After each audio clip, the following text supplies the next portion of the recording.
Excellent. All right, Stan. Hey, Mr. Stan. This is both a thank you and then a question. First of all, thank you for the characters of Spider-Man and the Hulk, because when I was a teenager, you see, I have Asperger's syndrome, but back then I didn't know, and so I had anger issues and didn't realize what it was about and everything. So the Hulk, kind of helped me try to control myself. And Spider-Man, because he was always an outcast, that kind of helped me deal with that. Plus, Aunt May kind of reminded me of my grandma, so a lot of times, sometimes I would just take some tips from Peter Parker and do certain things, and I'd always get my grandma to smile. So just thank you for those characters. They really helped me out. You're welcome. Thank you. And the question that I have is, okay, about a decade and a half, 2 decades ago, you got to reimagine the DC characters of Superman, Batman, Justice League, Wonder Woman, all those people. And I just wanted to ask you, what were some of the thought process you went through, since they were definitely so different from the originals? You mean the series that I did for DC? What if Stan Lee had created the characters? The thought process I went through was I was sorry I had taken the assignment. No, because those characters were really perfect the way they were. And it's very hard to think of a way to improve something. I mean, I don't think Superman could have been any more perfect than he was. Agreed. If you're creating a super character and they've never been it, and you decide to let him come from another planet, and he lands here, and because the gravity is different there, here it's easier for him to jump. And oh, by the way, originally Superman could jump over a high building. I would like to know how he gained the power to fly. I never understood that. Hold this for a moment. All he did was go like this, and he's flying. So I have a bone to pick with them about that. But it was tough to really improve on them. The only one I think I made much better than the original was, what's the name of the one who runs fast? The Flash. The Flash. I think I did a better Flash, and I don't remember what I did, but I remember thinking it was better. Yes, they were. Thank you, sir. My pleasure. It could have been Quicksilver. I don't know. He was an Avenger. Quicksilver, Yeah. you remember? That's right. What about him? Had nothing. He's looking for a fight. Where are we, on this side? Hello. Hi. First of all, I want to thank you, like everyone else. Spider-Man was like a huge influence in my life. Me and my grandfather would actually watch the old cartoon together, and my mom cried with tears when she found out Miles Morales was like Hispanic and black, because there was like no Hispanic people for her to look up to. Hold it a minute, because there was a what? What did you say? There was a what for people to look at? Okay, go ahead. I wanted to be sure I heard you. Anyways, I'm a huge fan of American comics and Japanese comics as well. And in 2014, there was like an Avengers crossover with a Japanese comic. Do you think that there's any possibility for Marvel to do more of those in the future? There's always that possibility, but they keep so busy with their own characters now. I don't know how they get around to it. I did a manga, what did I do? Hero Man or something like that. It's something, it's still being sold, I think. Very good, I couldn't understand. I wrote it, and I couldn't understand it. But I like Japanese comics. They have their own style. They are so different from American ones. And I like anything that has its own particular identity. Did I answer the question? Yes, you did. Thank Thank you. All right, let's go on this side. Let's make sure we get straight to the question, okay? We got a lot of people in line. It's been really cool watching the Marvel Universe wash over the earth yet again with the new movie series coming, all movies coming out. The cameos that you've done, what would you say is your favorite cameo? And if you have a story around that or a favorite set story, that'd be awesome. My favorite cameo, all right. I'm gonna confess. I did a cameo in Thor, where I'm standing at a bar, I think, next to Thor, and he's drinking an Asgardian drink. Oh, yeah. And I said, hey, give me a sip. He said, you can't drink this, it's too strong. Well, you may not have thought of it, so I'm going to tell you something you never thought of. It's my favorite cameo because it's the first cameo that has 2 scenes. So I'm hoping at the next few cameos, some director will remember that one and say, I can do better than that, I'll give them 3 scenes. Who knows, they may end up with the whole movie coming around the block.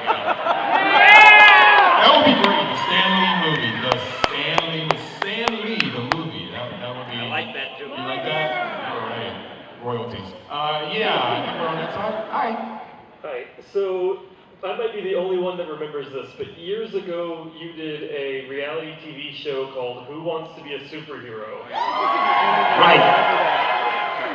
What I want to know is how that got started, like whose idea that show was, and if you had any favorite moments from filming a reality show like that. Well, I'm going to disappoint you. And I hate disappointing the true believer. I do not remember how we started it. I got the idea from somewhere, I guess. Maybe somebody suggested it to me. I just don't remember. And what was the second part of the question? Sir, can you repeat that one? If you had any favorite moments while filming that show or anything that That's another problem. I don't remember. It was so long ago. There was a woman in it who played Fat Mama or something like that, who was a superheroine too. And I think my favorite moment was trying to make the audience believe that she was a superheroine. And she was a very nice lady, and we had a lot of fun with these things, but I can't, it was so, I have no memory, I gotta tell you. You know the reason, I'm gonna prove to you what a bad memory I have. You may wonder why most of the characters I created had the first initial and their first name and their last name, like Peter Parker, and so many others. And the reason is, if I could remember one name, I knew the other name began with the same letter, and it helped me to remember. For a writer, I really have the worst memory in the world. And I think we got off the question. No, you I got out of it somehow, no, safely. You answered. That's brilliant, though. I didn't think of that myself. J. Jonah Jameson. That's right. My great triumph, J. Jonah Jameson. There were some great actors that actually portrayed J. Jonah Jameson in Spider-Man, so congratulations on that one. Okay, we're going good, guys. Hi, we're on this side of the room. Hey, Stan. You created everything I love. Thank you. But anyway, so you mentioned having multiple scenes. I've got a question. Are you the Watcher in the Marvel Cinematic Universe? Because there was a scene at the end of Guardians with you sitting next to all the Watchers. Are you a Watcher? I don't like an ordinary civilian to probe a question of such magnitude.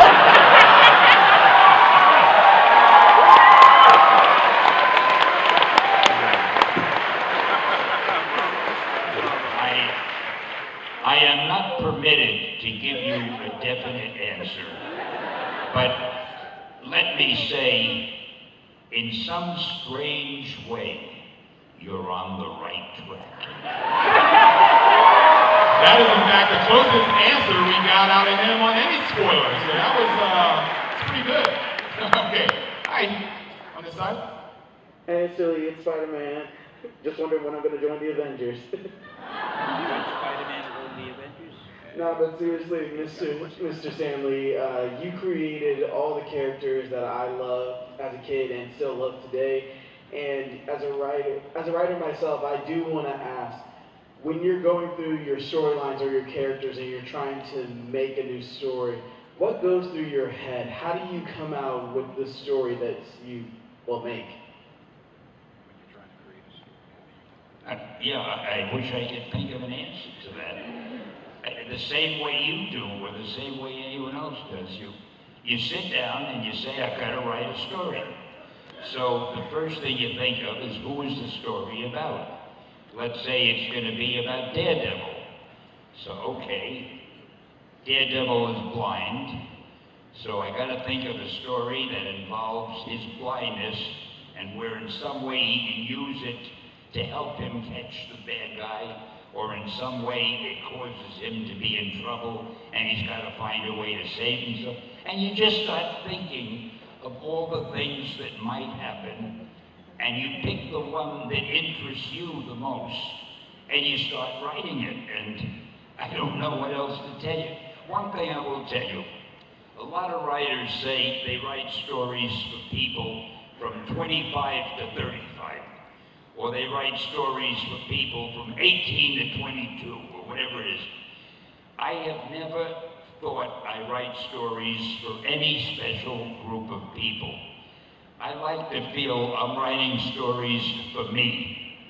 And if I enjoy the story that I'm writing, there must be millions of people with the same taste that I have. So it's easier to please yourself and put down something that you say, wow, this is great. I didn't know I could write so good. Look how exciting this is. Oh boy, I can't wait till I see the end. If you can get that excited about what you're writing, the chances are the readers might feel the same way, because we're all pretty similar. You talk about similarity. All of you here seem to love the Marvel characters. So you're all similar in that sense. Some of you are older, some of you are younger, some of you are black, white, yellow, whatever it is, it doesn't matter. So I think I got off the subject. What I was trying to say is, when you write, please yourself. Write something that you think is great, and the chances are you're not that unique. I'm not that unique. There must be a lot of people like me, and they'll like the story too. End of lecture. Wow! Those were some very, very wise words. Naturally. I think where are we? On this side, I think? Or the other side? There you go, we're on this side. Hello. Hi, Mr. Lee. I'd like to thank you first for all of your contributions to fiction, and I was wondering, what changes do you like that the films have made, and what changes do you dislike?